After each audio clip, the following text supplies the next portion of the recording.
एक सुंदर कविता आहे, वेळ नाहीये असं म्हणणाऱ्या प्रत्येकासाठी.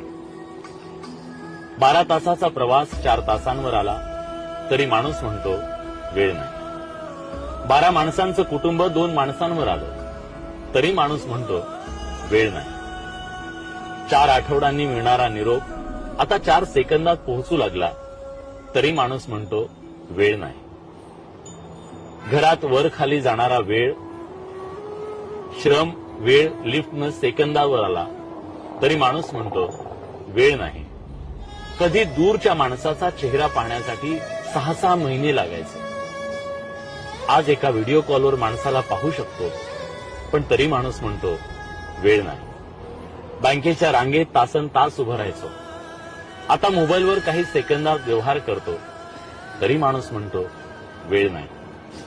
एकेकाळी काही आठवड्यांचा कालावधी लागणाऱ्या आरोग्य तपासण्या आता काही तासात होतात तरी माणूस म्हणतो वेळ नाही. ऍक्टिव्हा चालवताना एका हातात हँडल, दुसऱ्या हातात मोबाईल, कारण थांबून बोलायला वेळ नाही.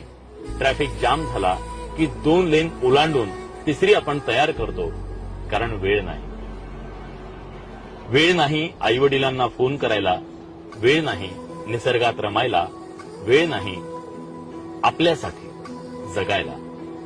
पण वेळ IPL साठी आहे, नेटफ्लिक्स साठी आहे, सटरफटर रील्स साठी आहे, राजकारण्यांवर भरघोस चर्चा करायला आहे, पण स्वतःसाठी मात्र नाहीये. जग सोपं झालं, गती वाढली, तंत्रज्ञान जवळ आलं, अंतरं संपली, सोयी वाढल्या, संधी वाढल्या, पण माणूस वेळ नाही म्हणून स्वतःपासून दूर गेलाय.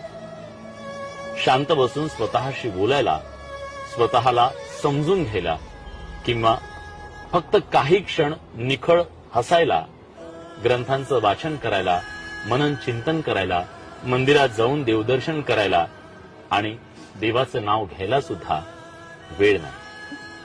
आणि मग एक दिवस वेळ निघून जाते, शेवटच्या क्षणी कळतं वेळ होता. पण आपण वेळ नाही असं म्हणत जगायला विसरलो होतो.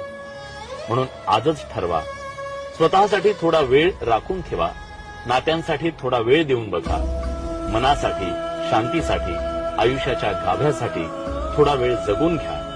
कारण वेळ नाही हे सत्य नाही, ते फक्त एक कारण आहे मित्र.